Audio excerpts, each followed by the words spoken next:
boas tardes também, né? Pode ser, mas boa tarde a todas e todos que estão aqui com a gente hoje. É um enorme prazer, né? Estar aqui na banca de defesa do TCC da Susan. Nós hoje, então, estamos encerrando, né, esse processo com essa banca de avaliação.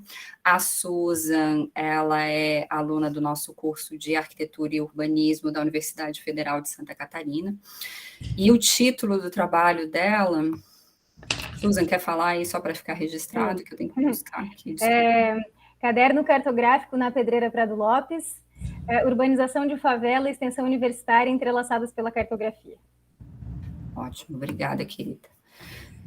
Então, em termos dos nossos procedimentos hoje, o que vai acontecer, né? A gente está abrindo essa sala nesse momento, então já com a presença da Susan, a aluna, e dos membros da banca. Já vou agradecer aqui ao membro externo, que é a professora Gisela Barcelos, da UFMG, e aos professores da casa, do Departamento de Arquitetura e Urbanismo, o professor Samuel Steiner dos Santos e o professor Paulo Colosso. E, é claro, agradecer a super presença e acompanhamento na orientação desse trabalho da professora Natasha Rena, também na Universidade Federal de Minas Gerais, da UFMG. Muito obrigada a todos que fizeram parte, né, dessa trajetória do trabalho da Susan. A gente hoje, então, vai ter uma apresentação do trabalho dela de 30 minutos, depois um período de 10 minutos para esclarecimento de dúvidas pelos membros da banca, depois um breve relato do orientador, depois manifestações do público, por fim, a avaliação e arguição oral, em que cada membro da banca tem 10 minutos, e a estudante depois responde a arguição, né, no formato definido pela banca. Depois, 10 minutos para o encerramento, em que a banca se reúne em caráter privado para avaliação, e depois retorna à sala para a divulgação dos resultados em caráter público, então, para todos na sala. Certo? Eu vou pedir para todos também permanecerem com o microfone fechados durante toda a banca, não sei em momentos em que alguém vai fazer alguma fala, né, para a gente não ter nenhuma interrupção. E passo, então, já a palavra para a Susan, para ela poder começar a apresentação dela. Obrigada, professora. Eu vou começar, então, a compartilhar a minha tela com vocês. Só, por favor, se puder me avisar se está dando para ver, eu agradeço, tá?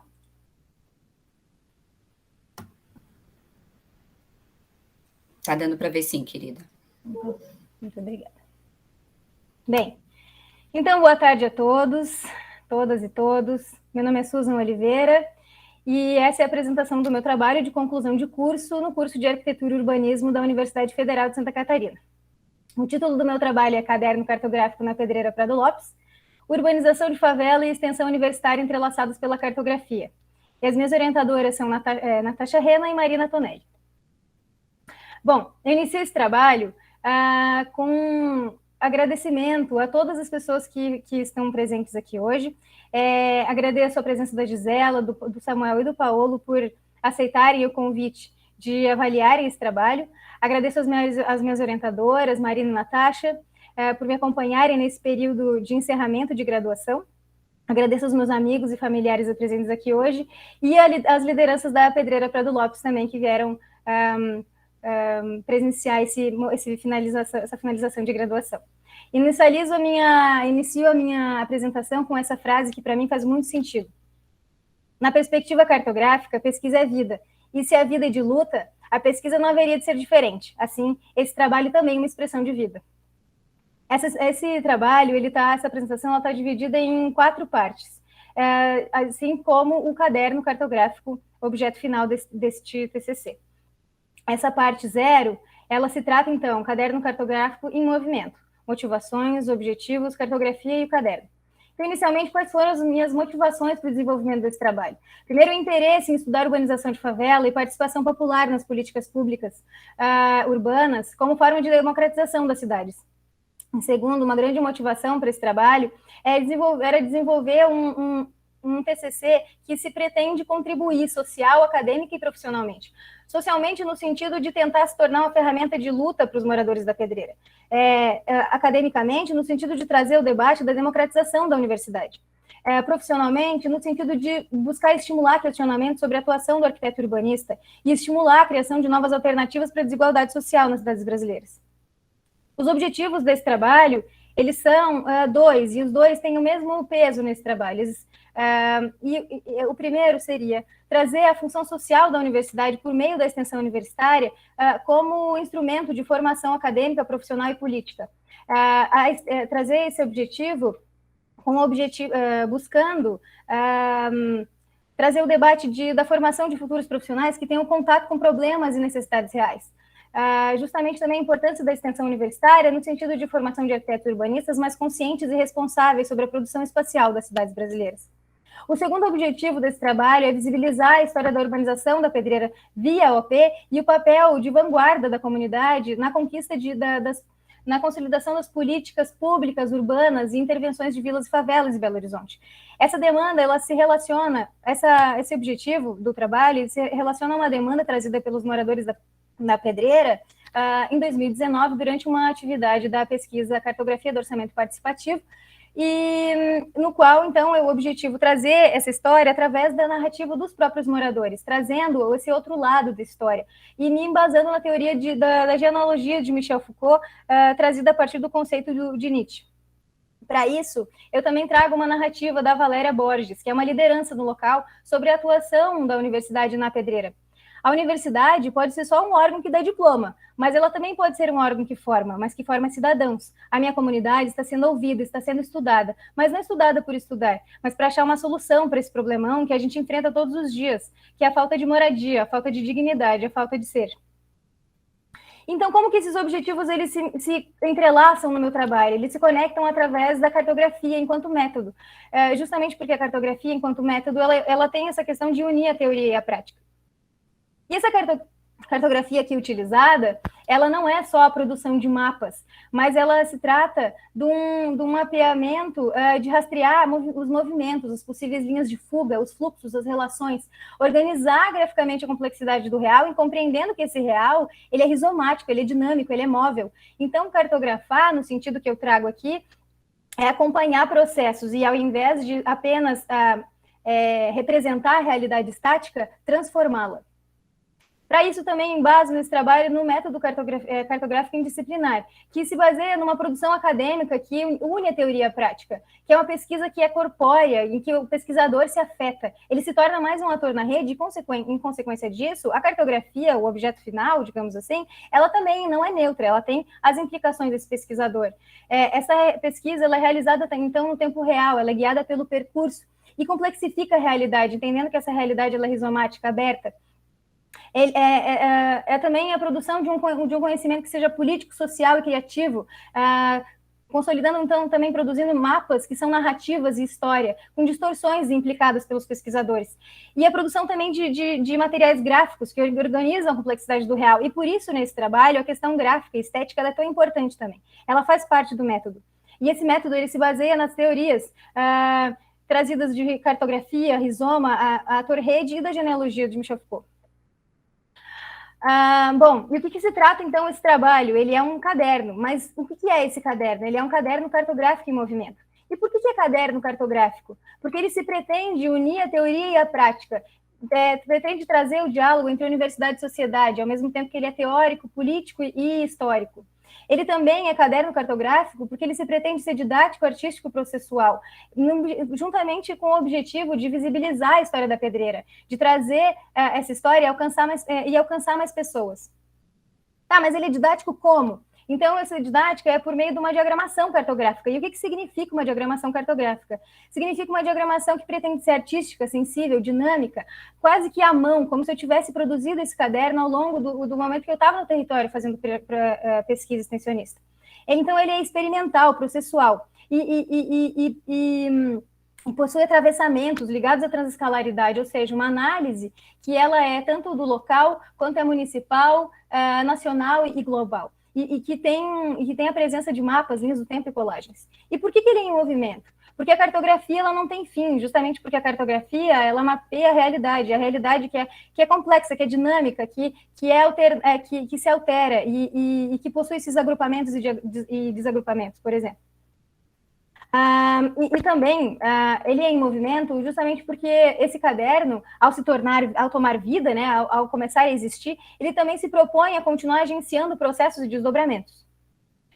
Aqui eu entro na parte 1 do caderno, que se trata, então, do objetivo de trazer a importância da extensão universitária na formação de futuros arquitetos e urbanistas. Eu trago essa questão, eu trago esse objetivo com base na minha própria experiência, trazendo uma narrativa cartográfica, na minha experiência em projetos de ensino, pesquisa e extensão, os quais eu fiz parte junto ao grupo PET-ARC da Universidade Federal de Santa Catarina e ao grupo de pesquisa disciplinar da UFMG durante o meu período de mobilidade na universidade, na UFMG.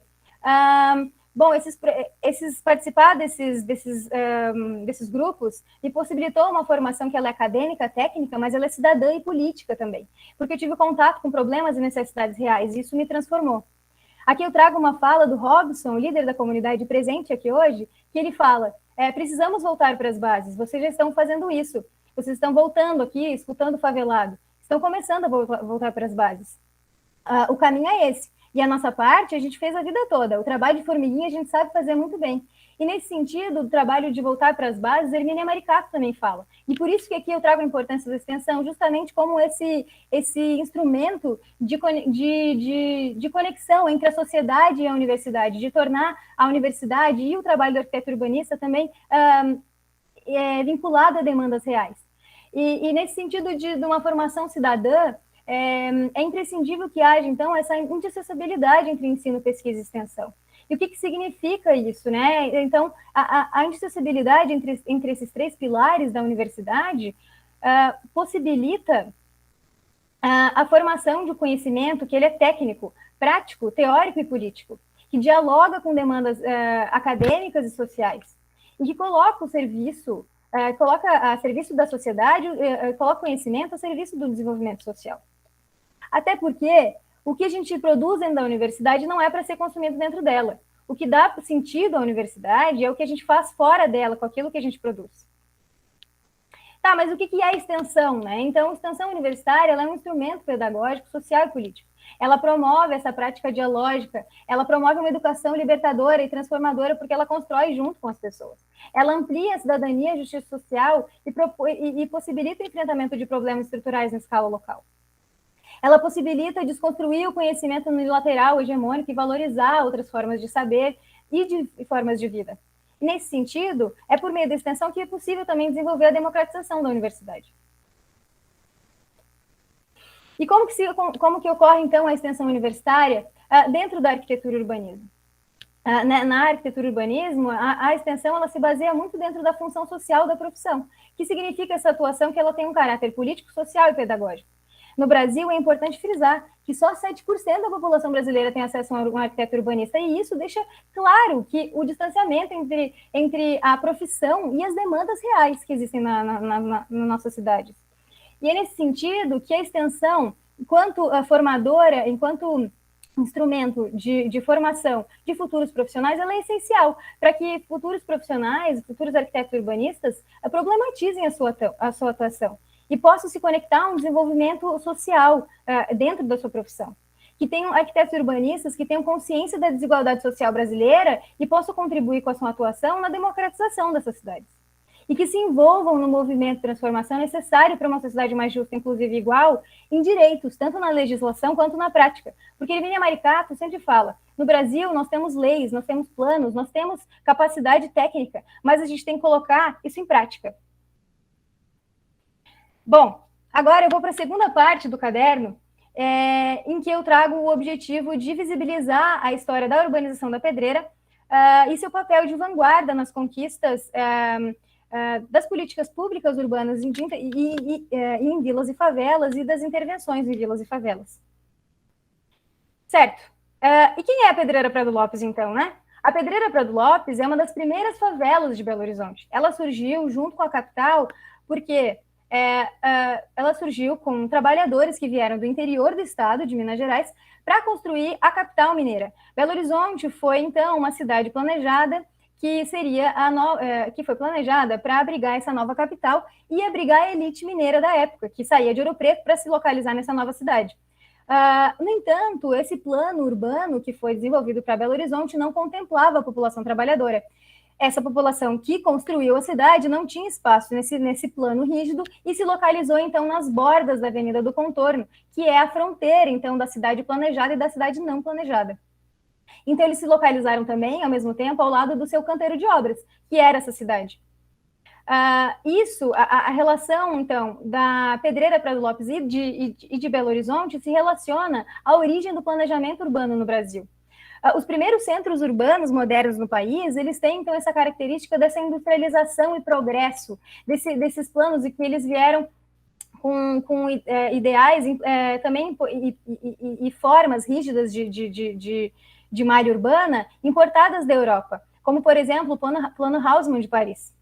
E esses planos, eles tinham como ideais o embelezamento, melhoramento urbano e higienização. Consequentemente, esses planos consolidaram aparatos fundiários e imobiliários para a reprodução de um urbanismo excludente. E, nesse sentido, consolidaram duas cidades. Uma cidade formal e uma cidade informal, como a Hermínia Maricato fala. Uma cidade formal que ela é abastecida de leis, de planos, de infraestrutura urbana, ou seja, iluminação, saneamento básico, escola, trabalho, saúde, e uma outra desabastecida de leis, de planos e de infraestrutura urbana. Nesse sentido, também, esse planejamento urbano que segrega e exclui desde a sua origem, então, da origem do planejamento urbano no Brasil, essa exclusão ela é uma decisão, ela é uma escolha, e coloca o trabalhador e a população pobre ou em regiões distantes ou fora desse planejamento. Esse caso também, por exemplo, aconteceu com Brasília, que Brasília teve, então, um plano. E quem construiu a cidade, os trabalhadores, não tinham espaço dentro desse plano. Eles se localizaram, então, novamente, às bordas da cidade planejada. Um importante evento na história da Pedreira, que consolida, então, que faz parte desse processo do território, foi a construção do conjunto IAPI, que se localizou no local onde era a origem da Pedreira. Então, a Pedreira antes era bem aqui. Com a construção do conjunto IAPI, essa comunidade foi expulsa dessa região, de forma até violenta, como a Valéria Borges, liderança da favela, fala aqui nessa frase. Eles já tinham colocado fogo na favelinha do IAPI, e as pessoas que moravam lá tiveram que ir para vários lugares. Então, as pessoas que moravam nessa região da favela tiveram que ou se mudar para regiões distantes desse local, ou tiveram que subir o morro e se localizar na Pedreira, que se retiravam as pedras para a construção de Belo Horizonte. E aí, por isso, então, vem o nome da favela Pedreira Prado Lopes. A construção, então, do IAPI, ela é um marco bastante forte no território, justamente por ter causado essa modificação estrutural modificação na estrutura social e espacial do local. Pelo fato da Pedreira se localizar ao lado do centro da capital de Belo Horizonte, próximo à infraestrutura, equipamentos urbanos, serviços, ao longo da história da urbanização da capital e do desenvolvimento de Belo Horizonte, esse território da Pedreira, ele sofreu diversas intervenções, com remoções e intervenções que alteraram a estrutura socioespacial do local. Com essas questões, a mobilização popular na favela, ela se consolidou justamente reivindicando melhores qualidades de vida e indo contra esses processos de remoções frequentes. No final da década de 70, surgem então as organizações, se consolida a organização social na Pedreira, com o surgimento das primeiras associações comunitárias, como a União Prado Lopes, e também acontece então o surgimento de importantes lideranças nesse momento, como Liberalino Alves de Oliveira. Nesse momento, é importante dizer então que a Igreja Católica também teve um papel fundamental nesse processo de organização, mobilização da população. E também dizer que esse período da década de 70, final da década de 70, então aconteceu, era a reabertura lenta e gradual do período da ditadura militar, em que a população começou, então, a se reorganizar, e o movimento de favelas em Belo Horizonte foi também estabelecido por associações que contemplavam favelas da cidade toda, como a União dos Trabalhadores de Periferia, a UTP. E a UTP teve a sua sede, na década de 80, no território da Pedreira, o que proporcionou com que muitos moradores locais tivessem contato com outras favelas e com a importância da luta, da mobilização e da resistência para a conquista de melhorias para a favela. Então, nesse momento, com a ditadura, então, essa mobilização popular, ela se deu também a nível nacional. Com a ditadura militar, ocorreu uma grande industrialização do país, mas como a Hermínia Maricato chama, industrialização a baixos salários, ou seja, ocorreu uma industrialização, mas o desenvolvimento não ocorreu da mesma forma em relação ao desenvolvimento social.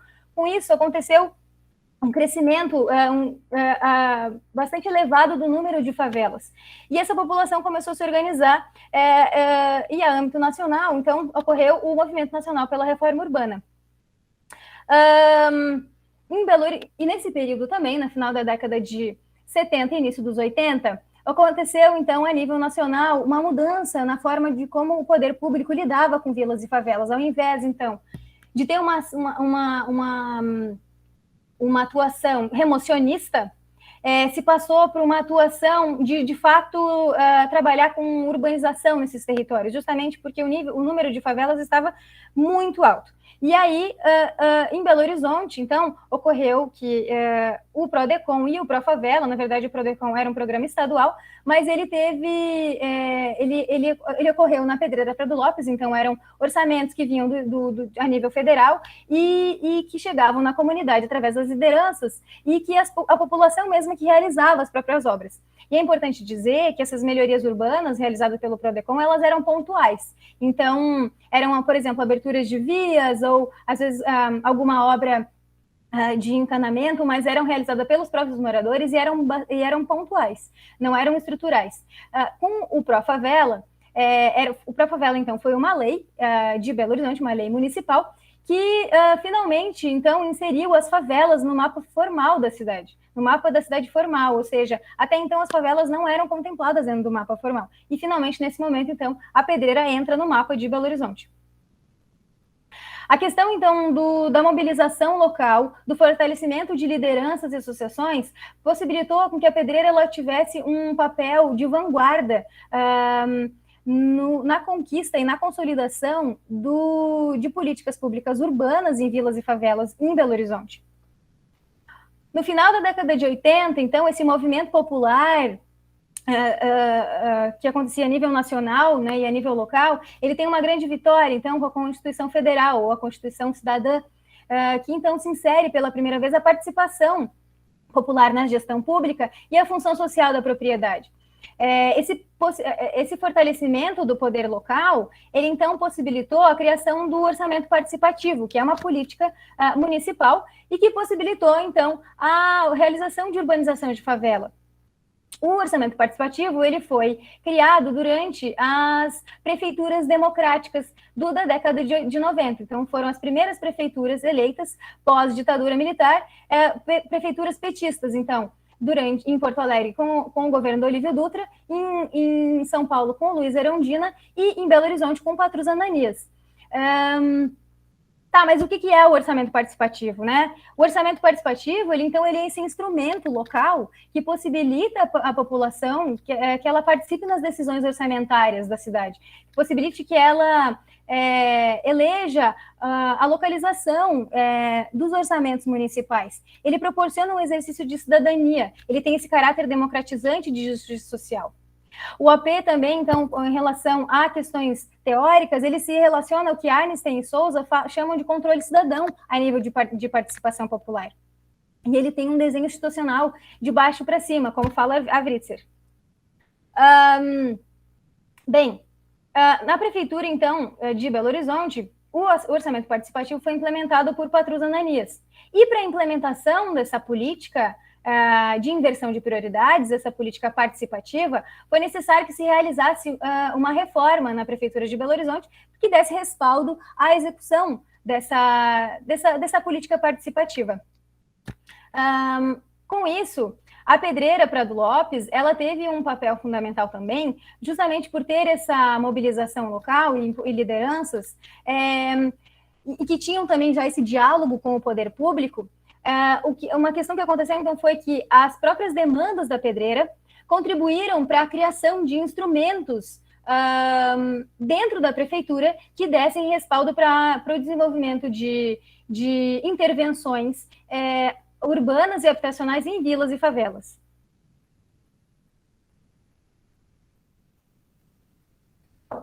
Aqui eu trago uma frase bastante simbólica do Robson, liderança da Pedreira presente aqui hoje, que ele fala sobre esse momento do orçamento participativo vivido na Pedreira. Na verdade, foi um período mágico para a gente. Nós tomamos um porre de democracia participativa, a verdade foi essa. Não só na administração do Patrus, que começou com orçamento participativo, mas na sequência, Célio de Castro, Pimentel. Não foi só o orçamento participativo, foram as políticas públicas sociais que nos maravilharam a cada momento, a cada novidade. A questão dos conselhos, a questão das conferências, valorização das lideranças comunitárias. Para nós foi um momento muito importante, muito especial, que deve ser debatido, discutido e documentado sempre. Então, nesse sentido dessa vanguarda, a Pedreira, justamente em relação às suas demandas, ela consolidou esses instrumentos, contribuiu para a consolidação desses instrumentos e dessas instâncias dentro da prefeitura, e uma dessas demandas, então, foi a construção do conjunto Araribá. Até então, a prefeitura não tinha nenhum instrumento que desenvolvia habitação de interesse popular em vilas e favelas. Para a construção do Araribá, foi necessário, então, que se consolidasse um espaço dentro da prefeitura para essa execução. A Pedreira, então, conquista o primeiro conjunto de vilas e favelas, conjunto habitacional em vilas e favelas de Belo Horizonte, no primeiro orçamento participativo da cidade, em 1994. A Pedreira também conquista a primeira escola profissionalizante em territórios de vilas e favelas através do orçamento participativo. A Pedreira também conquista o primeiro plano urbano para vilas e favelas em Belo Horizonte, o Plano Global Específico, PGE. E justamente por nessa questão da mobilidade, da mobilização local e da importância de se participar da política pública como forma de trazer melhorias para a comunidade, de forma de resistir, de luta, a Pedreira mobilizou os líderes da comunidade, realizaram um trabalho de mobilização bastante intenso e a comunidade foi bastante ativa durante o orçamento participativo, conquistando todos os OPs que ela participou de 94 a 2004. E a partir de 97, em 97 a Pedreira, então, conquista esse PGE, esse Plano Global Específico, e nos OP seguintes ela conquista, então, orçamentos para o desenvolvimento desse plano urbano, para a realização dessas obras, ou seja, para dinheiro para aberturas de vias, construção de equipamentos urbanos, iluminação pública, etc. Então, como que aconteceu esse processo da urbanização da Pedreira após essa conquista do Plano Global Específico e dessas obras? O PGE da Pedreira ele foi dividido em 11 etapas. Para a execução dessas 11 etapas, seria necessário a conquista de muito mais rodadas do orçamento participativo. Então, a finalização da urbanização da Pedreira, através do PGE, foi possível graças ao orçamento vindo por meio do PAC, do Programa de Aceleração do Crescimento, criado durante o governo Lula, através, então, do Programa Vila Viva de Belo Horizonte. O processo da urbanização da Pedreira, o processo da execução das obras, ele é permeado de controvérsias e críticas, e levantadas em relação à forma como foram removidas a população, a localização dessas remoções, como foram realizados os reassentamentos, a execução das obras, a qualidade das obras. E aí aqui eu trago uma fala da Valéria, liderança comunitária, que ela fala que o PGE não é para resolver esse problema da comunidade, é para resolver o problema da cidade. Porque se você tem uma favela no centro da cidade desse jeito, é um problema para a cidade. Então, o PGE, o Programa Vila Viva, é uma higienização da cidade. Eu acho que é um programa muito perverso atrás disso. Em relação a essa questão da qualidade da infraestrutura realizada, e que eu trago uma imagem mostrando como são feitos os encanamentos de água na Pedreira. E eu trago um questionamento. Na Savassi, que é um bairro de classe média alta em Belo Horizonte, o encanamento também é assim? Claro que não, né? Então, por que na Pedreira tem que ser? E aí, eu trago também uma fala do Jairo Moreira, liderança comunitária, dizendo que porque a Pedreira hoje não tem becos e vielas, hoje é pavimentada. Uma ambulância vai na porta, um Uber vai na porta, tudo pavimentado, ficou muito bom. Mas a rede de esgoto, o maior problema, a parte elétrica, o maior problema. Então, existem essas controvérsias em relação ao processo da urbanização, também justamente porque... Então, aconteceu que a população participou ativamente na conquista das obras, mas essa participação não se deu da mesma forma na execução do PGE e no próprio desenvolvimento do desenho para o PGE. Bom, atualmente, então, como que é a participação da Pedreira no OP? Atualmente, essa política municipal, o OP, ele veio reduzindo drasticamente a partir do governo da gestão de Márcio Lacerda, prefeito de Belo Horizonte em 2009, que praticamente paralisou o OP. Atualmente, essa política ela tem retornado com bastante... ela tem começado a retornar, mas ainda de forma bastante lenta, e não havendo ainda os processos de participação popular através das assembleias. No entanto, a Pedreira continua sobrevivendo e resistindo. E ainda mais nesse momento de redução de espaços participativos a âmbito nacional e redução de direitos sociais que estamos vivendo atualmente, eu trago uma fala importante do Robson da Costa, também líder da Pedreira, dizendo: a perspectiva de hoje é sobreviver e resistir, para ver o que vai acontecer politicamente. A resistência é uma constante, não podia ser diferente. E, infelizmente, o que a gente enxerga hoje é que está havendo um desmonte de todas as políticas que foram construídas ao longo desses anos, principalmente as políticas sociais, coisa que a gente lutou muito participando das conferências, dos congressos, abrindo mão dos nossos finais de semana, até a convivência com a família para a participação dessa construção. A gente sempre entendeu que era muito importante. E hoje em dia, depois de tudo pronto, a gente vê tudo sendo desmontado, do dia para a noite. A gente está aqui, agindo politicamente. Vamos trabalhar para a coisa voltar. A gente sabe que tudo é cíclico. Vamos ficar aqui na resistência. E nesse sentido de redução participativa, eu também trago questionamentos. Como a gente resgata a confiança na participação social e nas instâncias participativas institucionais, em meio a tantos desmontes contemporâneos e que o projeto neoliberal vem sendo o maior vencedor? Como que nos articulamos novamente enquanto sociedade civil, em meio a disputas ideológicas que nos dividem? Como que a cidadania e a democratização das políticas públicas pode retornar se há um desmonte da própria democracia? Bom, então aqui eu vou para a parte 3 do caderno, que se trata que a cartografia é contínua. E bem, por que a cartografia é contínua? A cartografia é contínua justamente porque, como já foi dito, ela se trata de cartografar o real, que é processual, que é rizomático, que é uma rede que se transforma. Esse trabalho, ele tem um fim, ele tem um registro do tempo, mas a cartografia, ela continua. A cartografia da Pedreira continua. E essa cartografia também é contínua, porque esse trabalho, a partir desse momento que ele tomar vida, que ele começar a existir, que ele tentar se tornar esse objeto, ferramenta, história, ele se propõe, então, a continuar, a propor novos agenciamentos. Assim que eu terminar a apresentação desse trabalho, eu quero divulgar, então, esse trabalho nas redes sociais de parceiros, buscar subir essa apresentação no YouTube, buscar formas de imprimir esse trabalho, transformar ele num livro para entregar para a Pedreira Prado Lopes, para as lideranças locais. Agradeço a presença de todos e encerro esse trabalho com uma frase: sigamos juntos para que em 2022... para criarmos uma perspectiva de futuro mais democrática, inclusiva e justa, uma perspectiva com direitos sociais, afetos e alegria de vida. Muito obrigada, e aqui está o QR Code para quem quiser acessar o caderno cartográfico que está disponível online. Muito obrigada.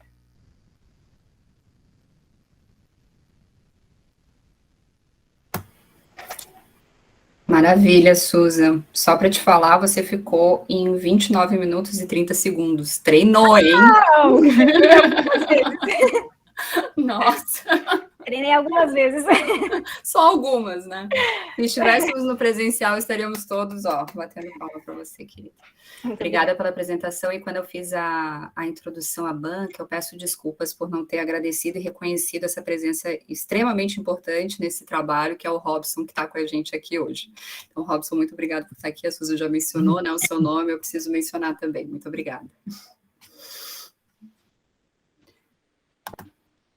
Pessoal, seguindo os nossos procedimentos aqui da banca de TCC, né, a gente tem 10 minutos aqui que seriam para resolução de dúvidas pontuais que a banca possa ter.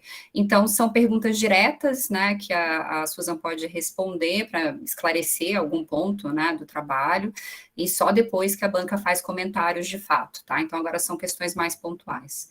A nossa tradição é começar com membro externo, então, Gisela, por favor, se você tiver alguma pergunta, alguma questão para a Susan. Na verdade, não. Eu acho que eu tenho mais comentários gerais sobre o trabalho, mas dúvidas pontuais eu não cheguei a ficar com nenhuma, assim. Tá certo, então, obrigada. Samuel, alguma pergunta? Susan, tenho só parabéns aí pela apresentação, né? Depois a gente faz um comentário um pouco mais estruturado, mas em relação à elaboração, né, das cartografias, dos mapas, das colagens, como é que foi o processo de elaboração desse material? Foi algo mais autoral teu? Ele foi resultado de construções coletivas? Vou entender um pouquinho disso. Eu respondo agora, eu espero todos. Pode responder, Susan. Tá. Bom, esse processo da investigação da pedreira, ele não começou com o TCC, na verdade, né? Acho que eu não falei isso, mas ele começou em 2018, então quando eu comecei a atuar junto com o Disciplinar na favela. Então ele vem de um processo de pesquisas extensionistas no território, de investigações e de produções conjuntas, então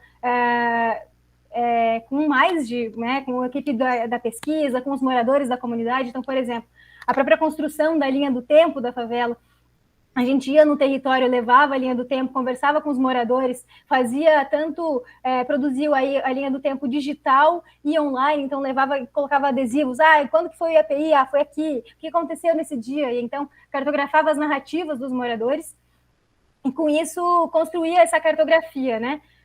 O processo das colagens, ele foi para o TCC, mas ele foi a partir do material também construído, né, desenvolvido ao longo desses projetos de pesquisa extensionistas que eu participei. Então, por exemplo, as colagens têm fotos históricas, às vezes, e essas fotos históricas, então, elas foram, por exemplo, concedidas pelo Robson, pela Valéria, ao longo desse processo de pesquisa de extensão do território. Ótimo, obrigado. Obrigada, Susan, obrigada, Samuel. Paulo, alguma pergunta? Não, tudo certo, Má. Obrigado. Foi ótimo. Então, tá bom, obrigada, querido. Então, depois desse momento, os nossos procedimentos, né, de banca de TCC dizem que a gente tem 5 minutos para um relato do orientador, da orientadora, nesse caso.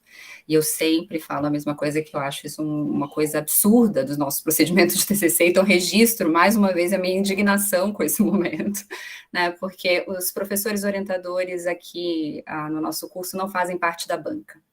E dentro das nossas instruções do TCC, dizem que esse breve relato, né, da experiência acadêmica e processo de trabalho, em que o orientador deve se abster de fazer comentários de avaliação do conteúdo do trabalho, o que é uma coisa muito difícil, relatar o que é o trabalho, né, com um aluno, né, que a gente está trabalhando com a Susan, né, sem falar sobre a qualidade desse trabalho. Mas, vamos lá, né, mais uma vez nessa posição. Susan, querida, e para falar, né, do seu trabalho, eu tenho que falar, eu acho que de como a gente se conheceu numa pesquisa que não era orientada por mim, e que você fazia parte da equipe de pesquisa, e que a Susan sempre foi tão comprometida, tão danada com as coisas que ela fazia, que ela buscava mais coisa, ela puxava, na realidade, os professores a trabalharem mais, porque ela queria trabalhar mais. Né? Então, ela puxava a gente para pegar mais texto, para pegar mais informação, para fazer mais trabalho, né? Então, ela tem um comprometimento com as coisas que ela faz, e uma garra com as coisas que ela faz, que é impressionante. Acho que isso se também está aqui, né, transparente, né, no trabalho dela e nas tantas páginas desse caderno, né, e tantas conversas em que a gente teve, que a gente precisava encerrar em algum momento, né, os debates para terminar o TCC, porque senão a gente puxava mais autor, puxava mais tema. Até porque o trabalho dela é extremamente complexo mesmo, né? Tem diferentes camadas aqui de análise, e agencia diferentes atores, diferentes universidades, agencia extensão e pesquisa e docência, está tudo misturado nesse trabalho dela, e ela, eu acho que não foge dessa complexidade, ela está tentando enfrentar isso o tempo todo. Então, acho que isso é bastante importante, porque ela não vem com respostas que são também simplistas, né? Se a gente olha para um trabalho de TCC com um exercício de amadurecimento dos arquitetos e urbanistas, né, que vão sair dessa universidade, eu acho que, nesse sentido, eu tenho que reconhecer, né, que o trabalho da Susan, ele tenta aprofundar nessa complexidade.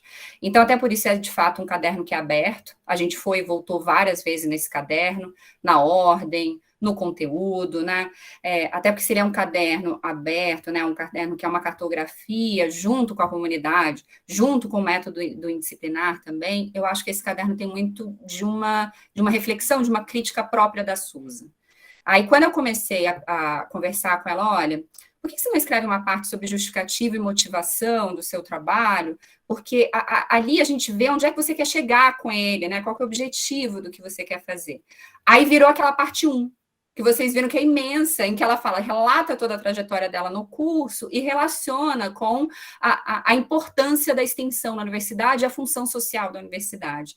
Então, porque eu pedi para ela escrever, né, uma parte sobre justificativa e motivação, tem um trabalho todo, né, praticamente de autoetnografia, né, ela está relembrando aí a trajetória dela e contextualizando. Então, acho que é uma cartografia, não só da Pedreira Paulo Lopes, e que é fundamental, mas é uma cartografia dela também, que está exposta, é um relato muito pessoal, de uma construção, de uma trajetória, né, dela dentro desse curso, dentro do trabalho que ela fez com o pessoal do Indisciplinar e na UFMG, né, e que traz de volta e acho que consolida, né, tenta cristalizar algumas coisas nesse produto agora, mas que é temporário, que está em movimento e que eu sei que tem muita coisa ainda por vir aí também. Né?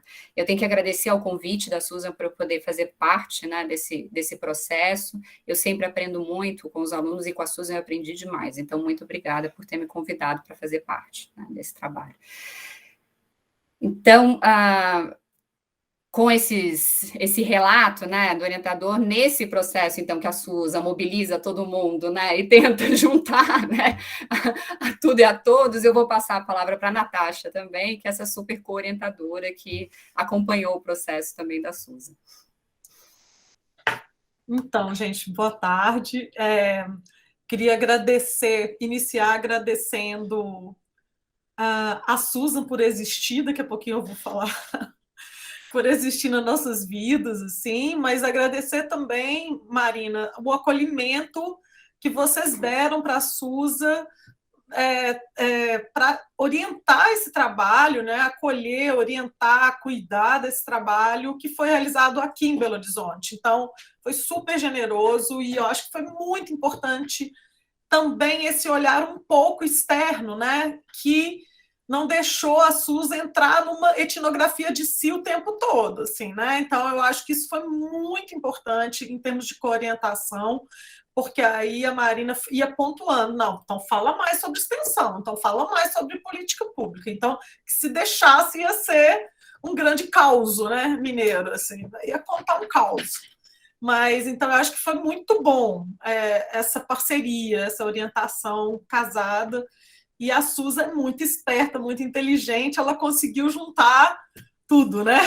Os colegas colaborando, porque ela trabalha, quem vê ela apresentar acha que ela é um trator sozinha, mas ela tem um monte de trator junto com ela, né? Então ela trabalha muito, mas ela também agencia equipes para trabalhar com ela, de gente que trabalha. Eu acho que a Susan, meu nome é trabalho, né, Susan? Então, ela só daria certo com a equipe aqui, por exemplo, do Indisciplinar, que está todo mundo aqui, que trabalhou com ela o tempo todo, a Maíra, o Henrique e outros, né? Porque todo mundo trabalha muito, então eu consigo ver esse trabalho que é coletivo, mas eu também acho muito salutar ver a Susan também, o que é dela, né? O que é artístico. Aí o Samuel perguntou, então, esse trabalho é mais autoral? É também, né? É o singular e plural. Acho que a Susan articula bem isso, porque aí ela articula os colegas da academia, grupos de pesquisa e os moradores da favela, as lideranças. Ela faz isso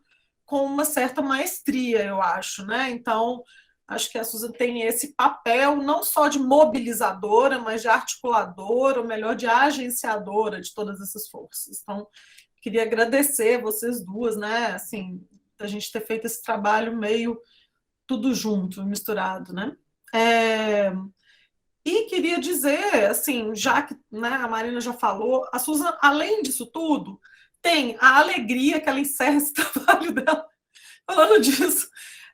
Tem uma potência de vida, uma alegria, né, um ânimo, uma vontade de fazer. Claro que não é o tempo todo assim, momentos de desespero, chama psicanalista, preciso de férias, porque realmente é um processo de intensidades, né? E as intensidades, elas chega a hora que ela se cansa, precisa de um pouco de vazio para retomar. Então, mas eu queria dizer que a Susan foi muito importante nos processos de pesquisa, da pesquisa Territórios Populares, que a gente desenvolveu com o Lab Cidade, né? Junto com a professora Marcela e com a equipe de Territórios Populares, e também a pesquisa de cartografia do orçamento participativo, apesar de que ela já tinha ido, foi um momento que ela voltou para Floripa, mas ela continuou participando. E aí, quando você diz que vai ter uma continuidade desse trabalho, eu acho importante dizer, né, que você não saiu da pesquisa orçamento participativo, a gente te deu um tempo para você fazer o TCC, foi isso que aconteceu. Só que o que ela produz é tão alinhado com os agenciamentos que ela já tinha feito com a gente, que já vai agora 3 capítulos de um livro que a gente vai publicar aqui com a emenda parlamentar do Patrus sobre orçamento participativo, já vão ser da Susan, em coautoria com Anderson, comigo, outros dela mesmo. Então, inclusive o TCC, né, um capítulo do TCC já vai virar livro sem impresso. E outras coisas, né, que nós vamos fazer junto ainda por essa vida. Então, é isso, só parabenizar, agradecer e agradecer os colegas de banca aqui também, que no final das contas a gente vai aprendendo junto, né? Gisela, minha parceira lá, coordenadora da pesquisa de OP também, e é isso. Parabéns para todo mundo aí. Obrigada, Natasha. Concordo plenamente, além da super determinação de trabalho, alegria, né, a potência de vida que a Susan. Então, continuando aqui com os nossos procedimentos da banca, a gente tem um período para manifestações do público. Nós temos agora bastante gente na sala virtual, na realidade acho que não dá para todos se manifestarem, mas se alguém quiser, né, comentar alguma coisa sobre o trabalho da Susan, Lara levantou a mão. Lara, querida, pode falar. Su, parabéns, né, primeiro, antes de tudo. Comentar que a Susan é minha grande amiga e a gente trabalhou no PET juntas e eu vou assinar embaixo do que a Natasha falou, porque, assim, a Susan é energia pura e é trabalho incessante, é surreal o que essa mulher pequenininha consegue fazer. Isso foi muito bom ver o teu TCC e te ver, e parece que tu tá no teu ambiente natural, sabe? Então é lindo e eu sei que a tua jornada vai ser incrível, assim, não tenho dúvida de que tu vai longe e vai seguir impactando muita gente. Muito orgulho de ti, amiga. Querida, obrigada. Agora o Robson, grande Robson, a fala é sua. Pessoal, eu realmente confesso que fiquei emocionado, né? Faltam até palavras, ver assim a história da minha comunidade ser contada e registrada assim, de maneira tão fiel, tão verdadeira. E mais do que isso, o documento, né? Sempre falo isso, a gente precisa desses documentos. Espero realmente que a gente consiga transformar esse trabalho num né? E mais do que isso, deixa esse livro nas escolas lá, porque o que a gente precisa é de estar fazendo os sucessores, né? Vejam bem, isso aí já faz quase 30 anos, né? Isso é 94. É quase 30 anos, os cabelos já vão ficando brancos, a aposentadoria já está chegando, e a gente é uma angústia muito grande, a gente precisa de estar fazendo os sucessores nessa trincheira de luta permanente, né, uma constante.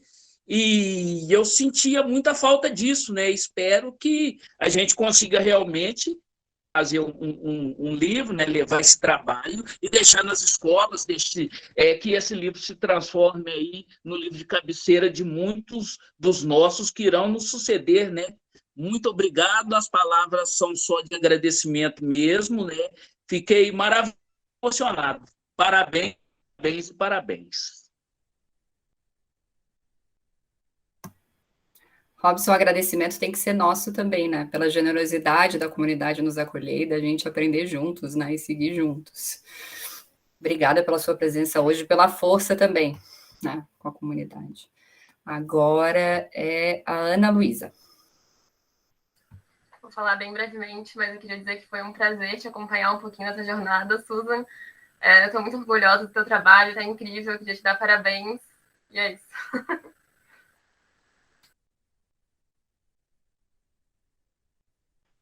Obrigada, Ana Luísa. Mais alguém, pessoal?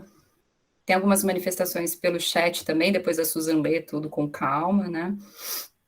Inclusive da irmã dela aqui, família também presente. Mais alguém, pessoal?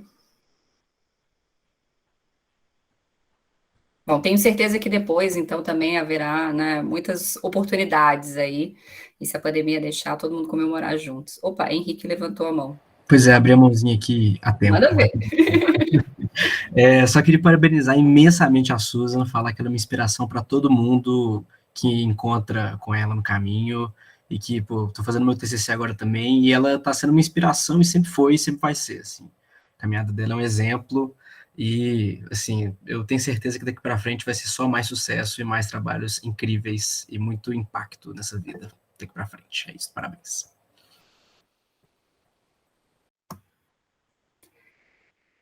Obrigada, Henrique. Muitas manifestações aqui no chat, então depois a gente pega tudo e a gente grava esse chat, né, Susan? Opa, mais um Marco. Pessoal, último, tá? Senão a gente não consegue seguir aqui. É muita gente nessa sala. Vai lá, Marco. Só parabenizar a Susan, que é essa mulher muito especial e maravilhosa, e que ele é parceira desde a primeira fase, né? A gente entrou junto em 14-2, então me inspira muito, a gente já trabalhou junto, já passou por angústias juntos, então esse trabalho deixa muito claro, né, a importância da universidade, mas a importância da extensão universitária, toda essa comunicação, essa conexão com a comunidade, com a cidade, né, faz, fica claro o papel da universidade nesse trabalho. Então, Susan, parabéns de novo, esse trabalho está incrível e obrigado. Obrigada, querido. Então, vamos continuar aqui com os nossos procedimentos da banca, e agora a gente passa para a parte de avaliação, né, e comentários dos membros da banca. Então, a gente sempre começa pelo membro externo, então, professora Gisela, por favor. Bom, queria começar agradecendo a Marina e a Susan pelo convite, e a Natasha, né, que eu não sei se participou da ideia do convite, mas agradecer a oportunidade de estar aqui acompanhando, né, o TCC da Susan. Conheci a Susan, né, dentro do indisciplinar, na pesquisa, né, de cartografia do orçamento participativo, cartografia da percepção popular do orçamento participativo, e né, o conjunto de manifestações que foi feito ao seu respeito aqui, eu endosso, né, assim em cima, porque seria difícil de divergir dele. E eu queria começar chamando a atenção que, assim, o teu trabalho é um trabalho extremamente difícil, tanto em termos de processo, quanto em termos de escrita, né? E queria chamar a atenção, assim, de que a intensidade do teu envolvimento com esse trabalho, ela é testemunhada aqui pela presença do Robson, que eu vou te dizer a verdade, eu sou professora desde 2005, e é a primeira vez que eu vejo um interlocutor, né, do trabalho aparecer no trabalho. aparecer na banca. Foi a primeira, né? E olha que estamos em sistema remoto, que é um tanto mais complicado, às vezes, né? Enfim, e a primeiríssima vez que eu vejo isso acontecer. Eu acho que isso é muito significativo. Então, Robson, obrigada por estar aqui presente, e eu acho que isso é um testemunho, assim, claro, do nível de intensidade que você teve com, né, esses interlocutores que você teve no local, essa sua cartografia durante esses 3 anos, e também porque o próprio trabalho é uma espécie de ação devolutiva, né? Acho que isso é uma coisa muito importante, assim, né? Ele surge, né? Esse tema do teu TCC surge num dos workshops da pesquisa de cartografia, né? Do orçamento participativo, em que as pessoas dizem assim, seria interessante recuperar essa história. E aí você faz essa história. Então, assim, eu acho que isso é muito bacana, né? E isso dá um aspecto peculiar no teu trabalho, que eu acho engraçado, assim, eu venho, né, eu estou me envolvendo agora com a pesquisa cartográfica, né, porque eu não participei da elaboração do método, né, e cada trabalho traz uma camada nova para esse método. E a camada que o teu trabalho trouxe é uma contribuição clara desse método para uma microhistória e a história oral, né? Então, eu acho que o teu trabalho dialoga muito com a microhistória e com a história oral, né? Isso fica muito claro. Agora, queria chamar a atenção, assim, em cima da escrita, e aí acho que é uma contribuição da Marina, até porque ela falou dessa questão, né, das motivações, eu acho que foi fundamental a parte 1, porque o método cartográfico, ele pressupõe mesmo que a gente conheça quem é esse pesquisador. Então, inserir esse pesquisador de uma forma clara, para a gente entender como ele se posiciona nessa rede, né, nesse conjunto de atores que vão aparecendo. Quer dizer, eu acho que foi uma boa contribuição, assim, que serviu para a gente, né, porque ele ficou, de fato, uma espécie de memorial, né, E eu vou dizer uma coisa, poucos trabalhos a gente chega no TCC e vê que eles são um encerramento de um curso, e esse ficou muito claro de que ele é um encerramento de um curso. Parece que o curso inteiro aparece nesse trabalho, sabe? Tanto em termos do processo da cartografia, quanto em termos das leituras. Está tudo aqui, praticamente tudo, né? Então, assim, e é um trabalho um tanto difícil por esse envolvimento cartográfico de 3 anos, que não é, digamos assim, não é qualquer aluno que tem essa experiência ao longo do curso, né? Então, são diferentes projetos de pesquisa, são diferentes projetos de extensão, mas esse envolvimento constante ao longo de 3 anos com a cartografia nesse território, então, isso só já é um trabalho de TCC, né, sui generis. Agora, a própria escrita, que é um tanto complexa, porque ela é meio espiral, né? A gente vai passando de novo pelos mesmos locais, né? Eu acho que chamar a atenção dessa escrita espiral no início da introdução seria uma coisa bacana, assim, porque eu acho que é uma característica do texto, né? Achei ótima a ideia das caixas teóricas, caixas transescalares, acho que foi uma boa forma de incorporar no texto o que já está no método cartográfico. Então, acho que isso foi muito bacana, assim, essa forma essa ponte que você criou com o seu próprio texto, né? E é isso que o teu texto para mim foi super, imagino que deva ter sido, assim, um trabalho complexo de vocês escreverem esse texto, né? Porque ele traduz na escrita e na diagramação e na formatação o próprio processo da cartografia, né? Então, assim, é um tanto complexo mesmo, imagino, para redigir o texto, para entender como as coisas se localizam, né? Enfim, esqueci de falar só porque eu olhei a minha anotação aqui, mas queria te dar os parabéns por fechar em 30 minutos a sua famosa 3.000 palavras por minuto, né? Porque, assim, poucas pessoas conseguem dizer tanto em 30 minutos, né? É uma capacidade de condensar, assim. Mas, enfim, deixa eu ver o que mais que eu tinha anotado aqui. Bom, Aí, especificamente, assim, sobre falei bastante sobre a questão do método, a contribuição do método, que eu acho que ele traz para a microhistória, para a história oral urbana, né? E aí eu acho que, assim, tem coisas que transcendem a figura do método e que nos ajudam a pensar políticas públicas, né?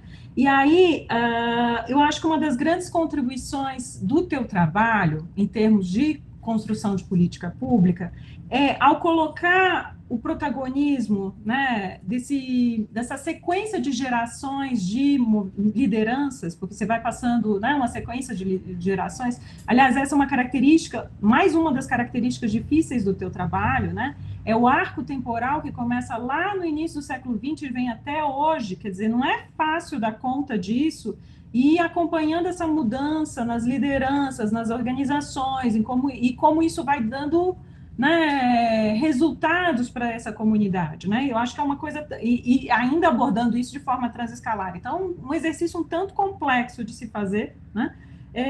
Mas eu acho que ao colocar esse protagonismo, né, dessa sequência de gerações de lideranças no território, o teu trabalho ele contribui muito para a gente ver, por um lado, a importância da pressão popular para a construção dessas políticas públicas, e, por outro lado, o quanto é complexo e difícil a institucionalização dessas políticas públicas, a construção delas, né? Por mais que os agentes estejam interessados, os diferentes agentes estejam interessados, tem um processo aí de institucionalização que é um tanto complexo, que o teu trabalho, né, sobretudo na parte que ele vai falar do PGE, da Vila Viva, né, ele começa a mostrar, né, cenários favoráveis, pessoas interessadas, mas a complexidade que é começar a construir esses métodos, começar a construir essas aproximações, né, e que o fato de ser pioneiro, né, muitas vezes expõe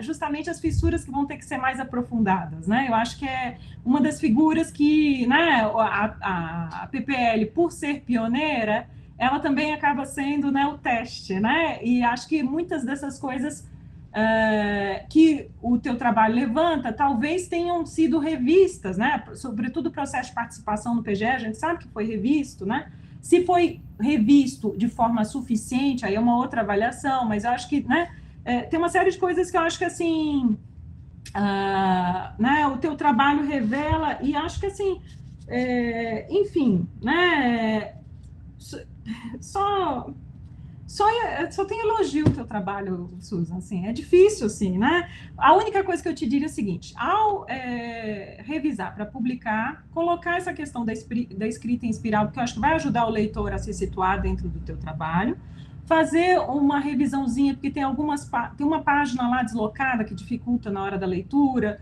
tem uns errinhos de digitação que passaram, né, coisinhas bobas, e alguns errinhos de datação, às vezes pra favela aparece 85, a ação pastoral e o solo urbano aparecem em 79, então tem algumas coisinhas assim de, né, errinhos pontuais, assim, para serem revistos, né, mas enfim, te dá os parabéns, assim, não sei, assim, né? Além disso, assim, o que eu tenho a colocar, eu acho que é um trabalho, assim, que de fato encerra muito bem o curso, né, e é um trabalho que contribui para o avanço do método, contribui para o entendimento da construção das políticas públicas, ou seja, ele encerra o curso e ele ultrapassa o curso, é nesse sentido, assim, acho que é um trabalho, parabéns.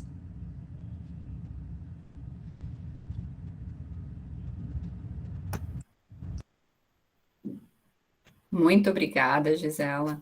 Obrigada pelos comentários e pelas sugestões. Podemos fazer no formato em que a Susan responde logo após cada um dos membros da banca? De acordo? Tá. Então, Susan, você gostaria de responder? Bom, muito obrigada, Gisela. Obrigada pelas suas considerações. Obrigada pela leitura atenta do trabalho. Muito obrigada pelos elogios. E, bom, só resgatando o que tu falou sobre a questão da complexidade da diagramação, né, esse processo foi, de fato, bastante complexo, envolveu, muitas vezes, eu não entendi o que era o meu TCC, então eu falava assim, tá, é uma revista, então são 2 revistas, uma revista para a universidade e uma revista para a comunidade, então linguagens diferentes.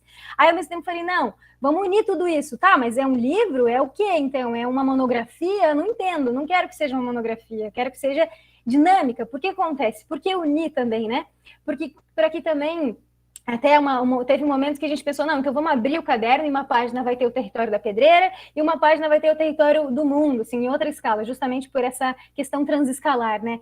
E aí a gente foi pensando, tá, mas como é que a gente une também os conceitos e teorias? E aí, isso também, a forma de tentar... Isso foi sendo construído ao longo de várias tentativas, de várias conversas, e isso também, eu consegui entender que era um caderno cartográfico só em agosto, setembro. Demorou para eu entender o formato desse trabalho. E essa questão do formato me dificultava muito, porque a minha escrita tinha que ter um formato, né, que fosse de acordo com esse objeto. Então, porque eu queria inserir conceitos e teorias acadêmicas, então, que embasassem isso, e a Marina sempre puxando da importância da gente trazer, então, de reforçar essa base, né? Ela sempre falava de reforçar a minha base do trabalho, e, ao mesmo tempo, como trazer esses atravessamentos. Então, aí, justamente, veio a palavra atravessamentos, né? Então, o texto, ele é atravessado. Então, a parte 1, ele é atravessada por teorias, né? Então, que embasam a minha narrativa para não ficar só uma narrativa, né? No território, uma autocartografia, mas também, na segunda parte, trago, então, essa história da pedreira com esses atravessamentos transescalares para compreender que, de fato, uma coisa que acontece no local, ela tem relação com essas outras escalas, né? E também, essa diagramação, ela também foi bastante pensada, discutida no sentido de tornar esse caderno didático e também para, por exemplo, digamos que alguém, a partir do momento que eu consiga imprimir esse caderno, né, contando que eu vou conseguir transformar ele em livro, abra esse caderno, por exemplo, em qualquer página aleatória, já vai ter ali uma linha do tempo, vou ter um mapa, vou ter alguma fala, eu já entendi, entendi, eu não preciso ler todo o caderno, eu abro em qualquer página, eu já vou entender do que se trata. Também tinha esse objetivo, assim, de tornar esse caderno didático, né? No sentido de não precisa ler tudo, mas se quiser tem vários embasamentos e tudo mais também. E no sentido também da questão só de que tu falou, né? De fato, antes de publicar, revisar algumas coisas, já estou revisando, então a gente tive uma orientação com a Marina na semana passada, a gente já conversou algumas coisinhas que eu percebi que daí já comecei a organizar, então, por exemplo, alguns links que não estavam funcionando, alguns erros de diagramação, isso eu já estou fazendo também, e agradeço por tu considerar essas questões também. Muito obrigada. Obrigada, querida. Bom, então agora a gente passa para os membros do departamento, começando, bom, vocês que sabem, Samuel, Paolo. Começamos pelo Samuel, eu sou mais novinho, né? Tá bom. Então, Samuel. Os novos serão os primeiros, Paulo. Obrigada, queridos. Pessoal, boa tarde, né? Obrigado, Suza, Marina, Natasha, aí pelo convite. Já tinha participado da pré-banca. É uma honra assim, participar da banca final também, ver essa trajetória, né? Acompanhei um pouco mais de perto o trabalho lá no começo, agora no final. Assim, é impressionante a trajetória desse trabalho que consegue alcançar como resultado. Assim. Por mais que ele seja algo em transição, como a Marina comentou, ele está sistematizando um conjunto de elementos aí que foram coletados ao longo de todo o percurso de formação e, sobretudo, nesses últimos anos, né, Susan? Então, só por ter participado da banca, conhecer a Gisela, conhecer a Natasha, conhecer o Robson, para mim já é um grande aprendizado, a gente ter o contato com pessoas diferentes e isso para a gente é o repositório, né? Que oxigena um pouco a nossa prática cotidiana.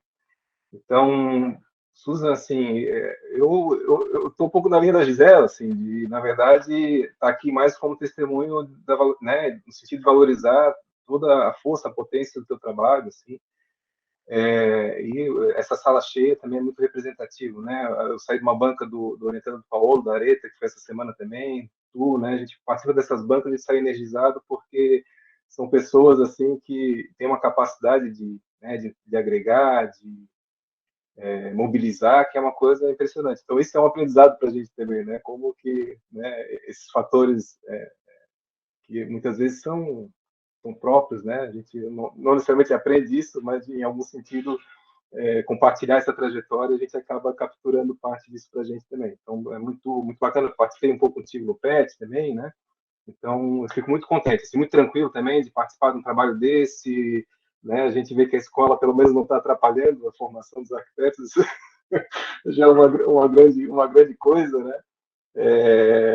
Muito tranquilo com, né, o perfil do profissional que está saindo, o perfil do egresso que está saindo da escola, né? Com acessibilidade, com um olhar generoso em relação a, né, a cidade, as pessoas, as formas de atuação da arquitetura e do urbanismo, né? E ver a pessoa encerrando um ciclo desse com alegria, para a gente também, a gente passa um período tão difícil, né? As pessoas estão, do ponto de vista emocional, não está sendo muito fácil atravessar, né? Conseguir chegar aqui com essa força e com essa alegria também é algo a se destacar, né? Então, poxa, o teu caderno é primoroso, né? A tua preocupação em organizar, a Gisela comentou a questão do espiral, né? Mas isso eu acho que é bem interessante colocar na introdução, apresentar, mas a todo momento tu tivesse uma preocupação muito generosa de ir apresentando, né? Então, né, qual que é aquela função, por que eu estou fazendo a discussão, sempre justificava os teus debates, as tuas escolhas, né? Então, isso, para mim, denota que tudo foi muito consciente, né? As escolhas todas foram conscientes, né? E tem uma intencionalidade de fundo que eu acho que é importante, que é uma inquietação que tu tens, né? Que eu acho que tem que ser o combustível para qualquer ação que a gente faz na vida, né? Encontrar, em alguma forma, né, algumas bandeiras, algumas questões que mobilizam, né? E isso ser o fator né, de impulsionamento, assim. Então, para ti está muito claro, né? E tu questiona isso, o papel da arquitetura urbanismo, tu questiona o ensino da arquitetura e urbanismo, né? Tu questiona a relação que a universidade tem com a comunidade, a extensão universitária. Então, assim, é muito rico, né? Porque não são também discussões simples, assim, de se fazer, mas dá para ver que isso tem significado para ti, não é só uma discussão pela discussão, né? Porque eu achei bonito e tal, não, porque isso é constituinte da sua trajetória de formação. Então, é muito, muito bacana ver isso no teu trabalho também.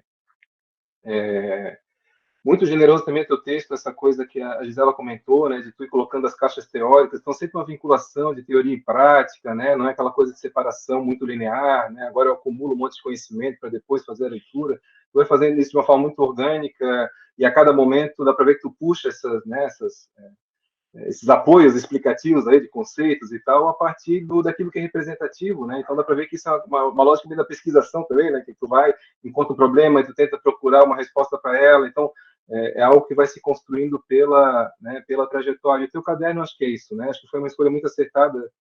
Eu me lembro nas primeiras reuniões também contigo, a gente não sabia muito bem como caminhar, porque tinha um monte de inquietação e tal, mas foi uma escolha muito acertada tua e da Marina de estruturar, de pensar isso a partir de como que eu conseguiria representar essas inquietações, né? Então deu para ver que a tua preocupação foi de construir um caderno, construir um produto, né? Então tentar sistematizar essa coisa, essa profusão tão grande de ideias, de discussões, de debates, a partir de algo que pudesse comunicar, né? E nada mais interessante de comunicar do que um documento escrito e da cartografia. Então acho que a escolha do caderno, de utilizar a cartografia como fundamento de comunicação, eu acho que é muito acertado, assim. Eu imagino que isso agora tem aberto para ti um caminho, né, assim, uma trajetória de vida, né, de agenda de pesquisa para a vida, né, não só de pesquisa, mas como atuação também como arquiteto urbanista, né, então isso é uma fonte inesgotável, assim. Não sabia, a Marina comentou, né, aquele primeiro capítulo foi uma sugestão dela de contar um pouquinho das suas motivações, mas o problema é que tem muita motivação, aí quando a pessoa tem muita motivação, sai esse capítulo com 50 páginas, não tem como fazer diferente, né, então justo também que tem esse tamanho, né? Eu fico, por que ela está contando tanto isso, né? Mas tem que estar, né? Tem que estar essa parte. Talvez, se tu for pensar numa publicação, porque eu acho que é uma coisa ainda não necessariamente resolvida, assim, né? Uma coisa é o que tu faz para a academia, que não quer essa discussão sobre extensão universitária, sobre o papel da universidade. Eu acho que isso para a gente é muito importante, né? Muito caro a gente fazer esse debate. Mas talvez, se for uma publicação para fora, né? Talvez dê para dar uma boa diminuída nisso, né? Talvez pincelar alguma coisa, mas talvez a importância do seu trabalho não está necessariamente nesse debate, assim. Tudo, claro, dá uma olhada com a Marina, com a Natasha, com a Gisela, depois com o Robson, né? Com o pessoal do Comitê, né? Como que dá para tornar esse produto mais representativo para eles, assim, né?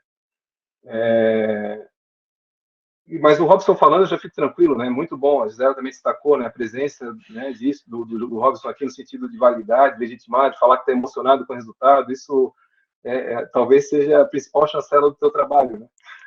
Aquilo que tu vai discutindo como a justificativa principal está representada pela presença do Robson aqui, pela fala dele, né? Então, isso eu acho que é muito, muito marcante. Mais do que a chancela da banca aqui, claro, a gente vai olhar alguns critérios, alguns aspectos e tal, mas o que tu se propõe a fazer o caderno está, sobretudo, nessa forma como o Robson se manifestou. Eu tenho duas inquietações em relação ao teu trabalho, não é em relação ao teu trabalho, em relação ao que o teu trabalho traz como reflexão. Eu fiz a minha pós-graduação na geografia, né? Fiz mestrado e doutorado na geografia. Eu já tinha falado isso na pré-banca e, querendo ou não, trabalho com planejamento urbano um pouco mais, o planejamento urbano mais institucional, né? Assim, com os diretores e tal. A gente tem um apego a mapa, né? A cartografia. E eu acho, a gente está agora num projeto de extensão aí, e eu não estou falando que estou certo, né? É só uma reflexão para a gente fazer junto. Então, num projeto de extensão com comunitárias, que é justamente trabalhar um pouco a cartografia social, né? No sentido de nova cartografia, né? A crítica à cartografia tradicional e tal, de tentar, de alguma forma, representar no mapa aquilo que é significativo para as pessoas que estão sendo cartografadas, para o território que está sendo cartografado em algum sentido, né? Então, acho que isso que é muito importante e me parece que foi uma tentativa, aí por isso que eu fiz aquela pergunta no final, não para no final da tua apresentação, não para fragilizar nada disso, né, mas para entender um pouco como é que foi esse processo, que me pareceu que foi muito uma tentativa de incorporar esse conjunto de elementos e produzir um material gráfico que representasse. Tu fala da questão estética, né, traz até o Nietzsche aí para justificar um pouco o apelo estético do trabalho. Acho que super representativo para a gente, para mim é muito representativo as imagens que trazes, né? E claro, eu faço a leitura a partir, né, daqueles elementos que tu tivesse alguma intencionalidade para colocar nos mapas, nas imagens, nas colagens e tal, né? Mas uma coisa que me chama a atenção, qual que é o limite, assim, e aí depois a Natasha, a Gisela, pode me ajudar a entender um pouco melhor. Qual que é o limite do que a gente colocaria como cartografia? Assim, né? Quais são os elementos para a gente identificar em determinada representação? Não precisa ser um objeto concreto, físico, né? Pode ser, como tu falasse, afetos, emoções, fluxos. A gente vai cartografar de alguma forma essas relações, né? Mas qual é o limite para eu colocar isso como um objeto, como um produto cartográfico? Né? Porque eu acho que eu não estou fazendo crítica, eu estou querendo entender, assim, né? Faz uso de várias montagens diferentes, né? De colagens e tal, né? Que tem relações espaciais e tal, e aí eu entendo que a preocupação, talvez, da precisão não está presente, né? A preocupação, às vezes, da forma, né? Está necessariamente vinculada ao que está sendo representado, e acho que isso tudo, de alguma forma, dá para justificar, como, né? Dá para entender como não necessariamente objeto de uma cartografia, né? Agora, mas até qual que é o limite, né, do que eu vou conseguir representar como objeto, né, cartografável? Não sei se existe esse termo, assim, né, das dimensões que são cartográficas, né?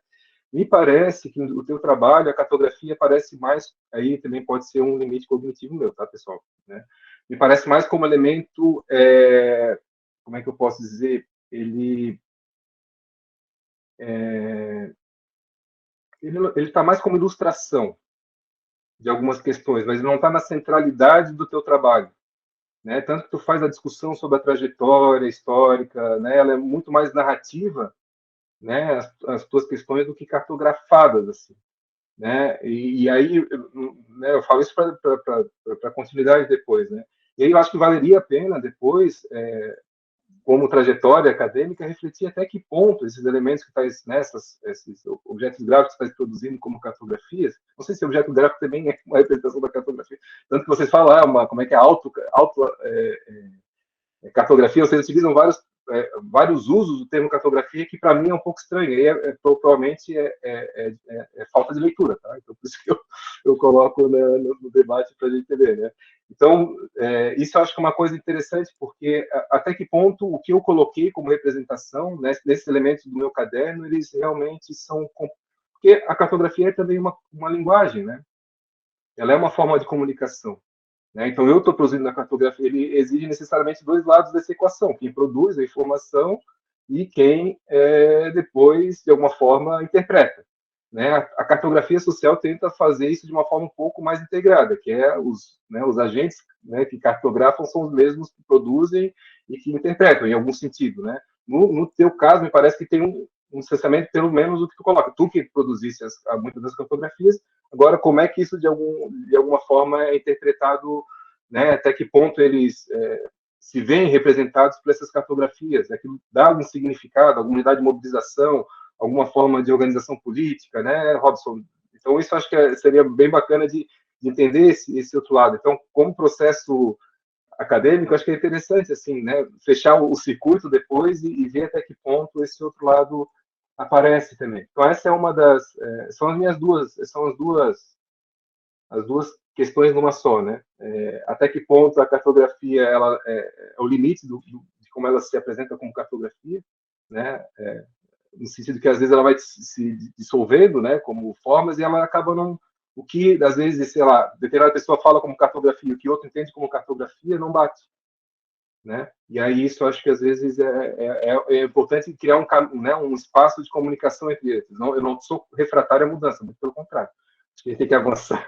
E o problema da cartografia tradicional é justamente de ela conseguir enquadrar espectros muito pequenos da realidade. Isso não tem dúvida nenhuma. Agora, como recriar esses canais de comunicação entre significados, significantes, entre quem produz e quem interpreta, eu acho que é um caminho bem interessante de refletir, né? Imagino que o Ciclano já tenha avançado nisso, e aí realmente eu me coloco como ignorante no sentido de não conhecer essas produções, assim, tá? Então, são sugestões, assim, mais no sentido, né, de novos percursos, novos caminhos, mas, assim, Susan, Marina, Natasha, dá os parabéns, aprendi muito do teu trabalho, é um trabalho primoroso mesmo, assim, o caderno, é bonito de ver a forma como tu apresenta o trabalho, brilho nos olhos, como tu trafega pelos conceitos e pelas críticas e pelos processos, né, de uma forma muito tranquila, assim, então dá para ver que isso realmente tudo tá impregnado em ti, né? Então isso é o mais importante como trajetória, assim. O resto a gente vai aqui e ali ajustando e vai caminhando. Então, minha fala no sentido de empurrão, de continuar essa tua trajetória, né? Porque eu acho que não tem dúvida que vai ser brilhante, assim, e tu vai continuar colhendo belos frutos aí na sequência da tua vida pessoal, acadêmica, profissional, e do que depender aí, que precisar, a gente está à disposição. Espero continuar mais uns 30 anos por aqui, se tudo der certo, né? E aí, o que precisar, a gente fica à disposição. Eu espero que com a Natasha, com a Gisela também, a gente possa estreitar os laços aí, né, através da Marina, a gente possa fazer trabalhos conjuntos, trocar, né? Realmente a gente está num desafio agora, num trabalho de extensão que é o que vocês estão desenvolvendo, que para a gente é muito aprendizado, não precisa reinventar a pedra, né? Tentar já absorver aquilo que já tem de amadurecimento, de produção. Eu espero sinceramente que a gente possa aí continuar caminhando juntos. Um abraço. Muito obrigada, querido. Susan, agora é com você. Bom, muito obrigada, Samuel, obrigada pelas suas considerações, obrigada por ter levantado todas as questões, obrigada também por ter trazido essa visão, né? Então, essa questão da produção mesmo, que tu falou, né? Então, essa questão da cartografia, então, quem produz e quem representa, né? Em relação, então, justamente isso, até como até esse processo de objetivo, né, de se tornar uma ferramenta, né, de luta também, de fato, no caderno cartográfico, eu trago essas informações de uma forma muito mais visual, muito mais gráfica, tentando articular justamente a questão da representação do mapa, mas também dentro dessa cartografia, misturando ele com narrativas, com colagens, que é justamente essa cartografia que ela é essa mistura, né? Então, do mapa com a fala, com a arte, sei lá, com justamente também numa forma até de tentar tornar esse objeto mais didático, digamos assim. Mas, por exemplo, ao longo dos projetos de pesquisa e extensão, a gente também produziu muitos mapas reais mesmo, assim, mapas geográficos, né, mapas de representação espacial sobre a pedreira e também com a localização certinha, assim, dos lugares importantes. Tem também uma produção de mapa também no Google Maps, então que a gente coloca então aí online, a pessoa pode acessar o mapa da pedreira, acessar o que tem ali, o que tem aqui, e de fato, de repente, eu podia ter citado isso mais, né, ou talvez ter utilizado essa ferramenta no trabalho também. Acabei partindo mais para essa representação visual, nessa intenção de tornar, de buscar trazer esse caderno também como algo artístico e sensível, né, sei lá, que mistura essa questão da cartografia indisciplinar, no caso, mas, de fato, eu acho que é super relevante e rever isso mesmo, até como esse objeto que se pretende ser de luta, né, então, como que essa representação, de fato, ela não está, como tu trouxe aqui, que ela não é só uma ilustração, né, então, como trazer, então, de fato, essa cartografia como uma representação do espaço que, de fato, contribua para a luta da pedreira, né? Acho que eu busquei, ao longo depois da pré-banca, produzir mais alguns mapas, assim, que tu já tinha solicitado na pré-banca, né? Entender essa questão de quais foram as modificações do território, como que ele né? Então, até mapa da origem de BH, com a pedreira longe, ou a modificação no próprio território, da construção das casas e tal, mas bastante informal, digamos assim, né? Então, acho que é super válido, então, eu inserir mais mapas, assim,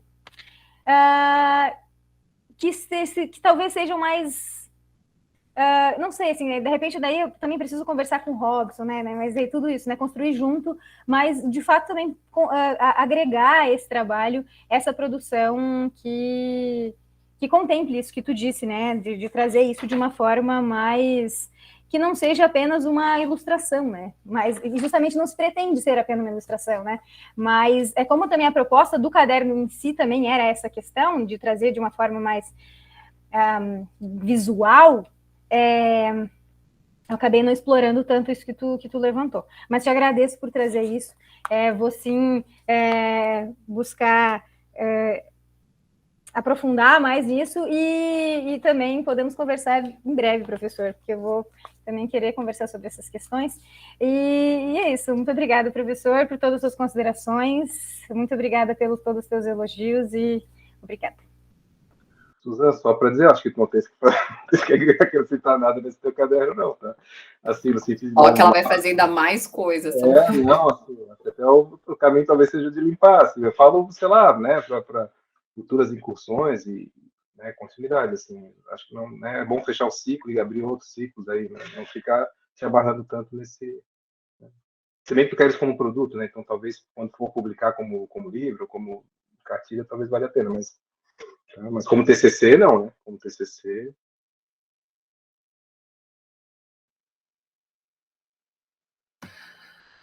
Obrigada, Samuel. Obrigada, Suza. Então, agora a gente passa para o Paulo.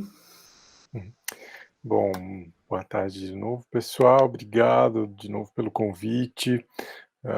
Sempre bom estar com vocês e acompanhar de novo o trabalho da Susan, né? A gente já teve no momento da pré-banca, então hoje é mais uma consagração aí. E muito legal também ver tanta gente boa se reunindo, né? Eu vi que o pessoal do disciplinar, a Maíra, o Henrique, o Danilo, e ao mesmo tempo agora juntando com os nossos aqui, o Wellington, a Isa, a Areta, o Marco, a Emanuele, enfim, tanta gente legal se aproximando.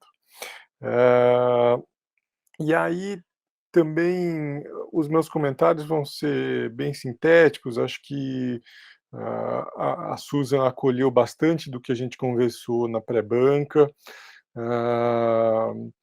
também já me senti bem contemplado pelas colocações da Gisela e também do Samuel.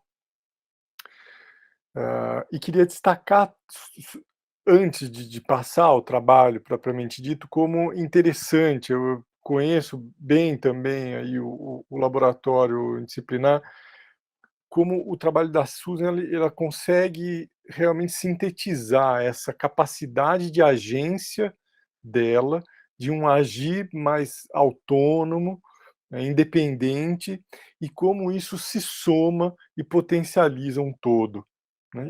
E potencializa esse todo justamente porque se tem esse ambiente tão saudável de trocas, né, esse ambiente de interação em que todos crescem juntos, né, porque realmente seria impensável ter um TCC dessa magnitude, alguém sozinha, né? E outro que eu acho que também vale aí para nós é assumir que o trabalho. Eu tive exatamente essa impressão da Gisela, né, de que um trabalho de TCC, ele de fato ele tenta, ele busca fechar, sintetizar toda uma formação e uma etapa da formação. E eu acho que a gente precisa aceitar e tentar costurar isso e deixar mesmo só para o mestrado e para o doutorado aquelas outras, né, os outros parâmetros e recortes que a gente exige e deixar isso, porque de fato emociona, toca, né?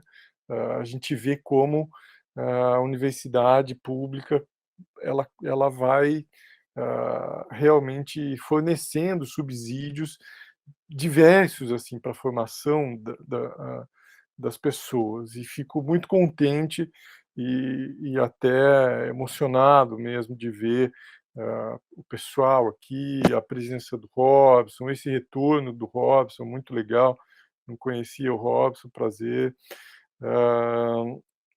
Então, é isso, o trabalho da Susan mostra realmente que é síntese da trajetória dela até aqui.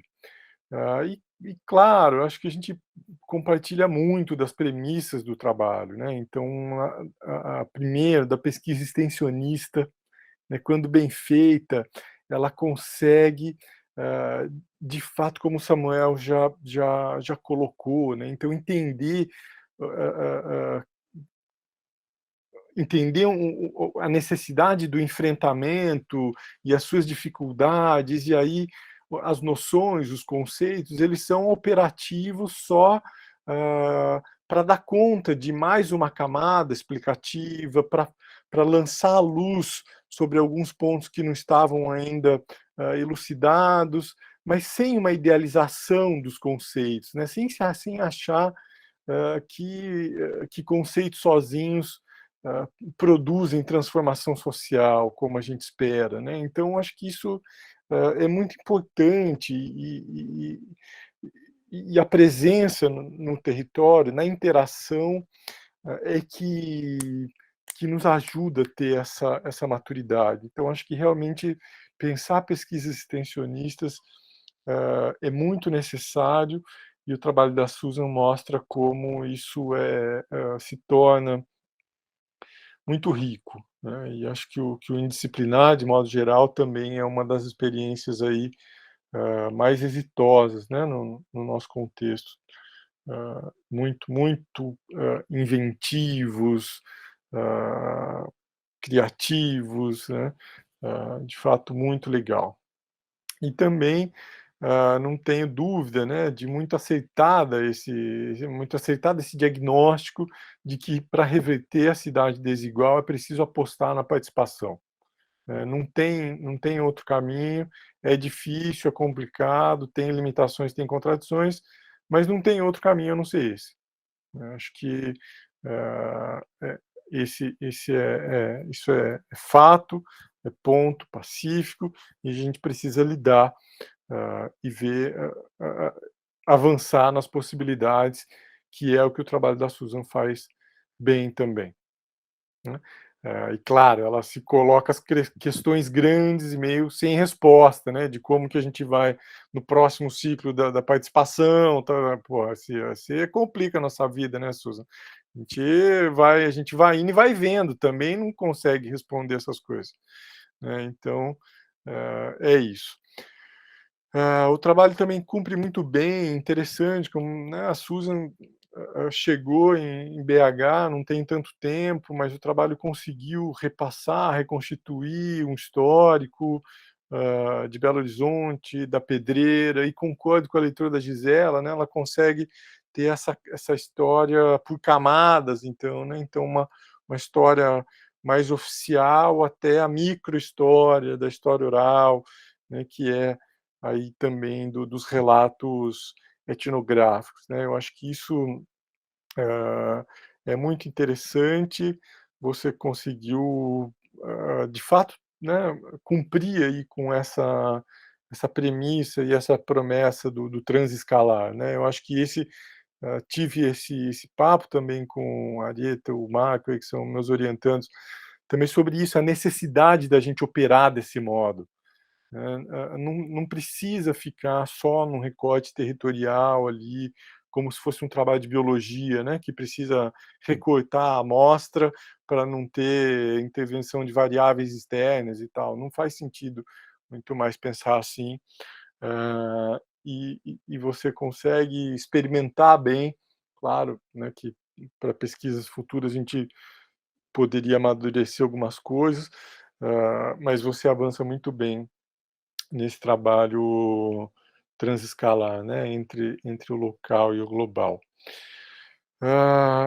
O seu levantamento bibliográfico sobre participação também está muito bom, queria destacar isso, imagino que vocês tenham feito reuniões aí, né, conseguiu fazer um bom balanço desse ciclo da participação extra-institucional e a sua institucionalização, em especial em BH, também aprendi muito com o trabalho, eu, né, não tenho tanto acúmulo a respeito de Belo Horizonte, então aprendi bastante também com o trabalho, e também não poderia deixar de destacar a qualidade gráfica do trabalho da Susan, né? Eu acho que realmente a Susan e o indisciplinar em geral tem essa pegada, essa capacidade de fazer trabalhos ao mesmo tempo consistente, né, densos, competentes, e não abrir mão, né, dessa potência estética, de tocar, de ter o detalhe, né? Eu acho que isso é muito rico, é gostoso você ir correndo o trabalho e vendo essa tessitura, esse cuidado, né? Então, realmente, meus comentários são só elogios mesmo. Susan, parabéns, e claro, quero ver você voando aí nos próximos bondes, tá bom? É isso. Obrigada, querido. Susan. Obrigada, Paolo. Obrigada pelas tuas considerações. Obrigada pelos teus elogios e incentivos.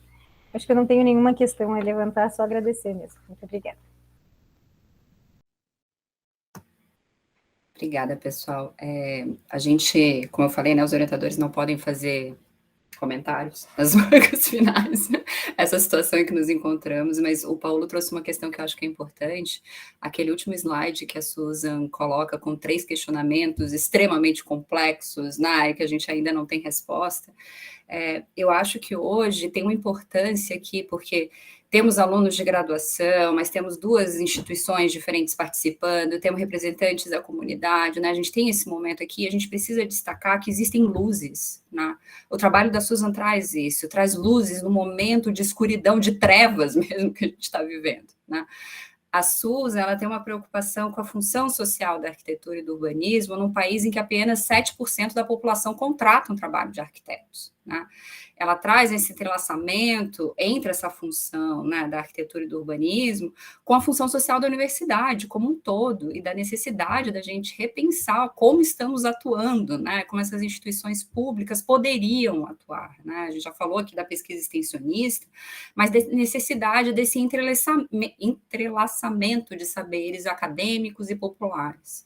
E aqui está o Robson, outra luz, né, para mostrar a liderança das comunidades, a força, a persistência, né, para estar se dedicando, né, horas árduas, além de todas as outras, né, atividades e funções que temos na vida, a importância cidadã, né, que todos nós temos, deveríamos ter, e nesse caso é colocado ainda sobre as pessoas a luta pela sua casa, pelo seu bairro, né, pela infraestrutura.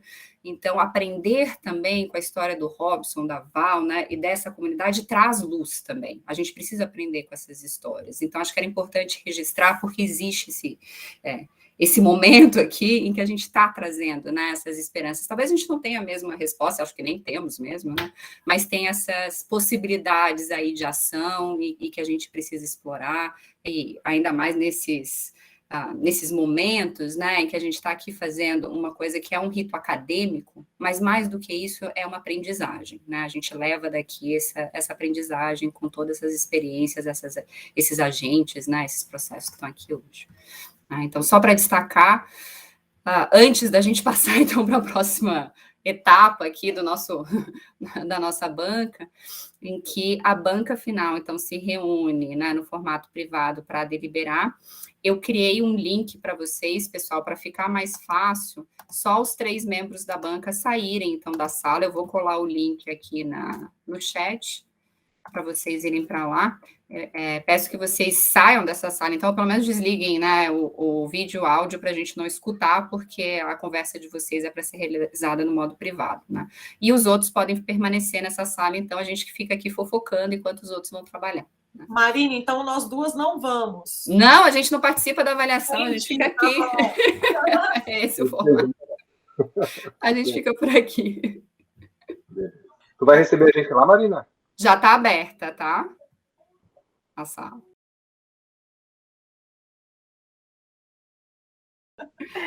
Vai rápido. Já começou. Mas conseguiram voltar todos? Deixa eu ver aqui. Paulo e Gisela estão por aqui de volta. Marina, que coisa boa a ideia da exposição, eu acho uma boa. Foi a Suza. Não, foi o Robson, e aí a gente vai tentar desenvolver isso. Eu acho a ideia da exposição ótima. Muito bom. Paulo voltou também? Tô por aqui, Mar. Tá, não, só para não voltar sem estar com vocês aqui presente de novo. A Natasha estava até perguntando como funciona nessa nossa separação aqui dos momentos enquanto não estamos no presencial, né? Eu enviei para o Samuel, como membro da casa e mais antigo, né, da casa na banca, a ata, né, dessa banca, com todas as informações, e ele ficou responsável por coordenar ali o trabalho, né, com essa banca dificílima, e retornar para a gente depois, e ler para a gente, então, o parecer da banca. Samuel, por favor.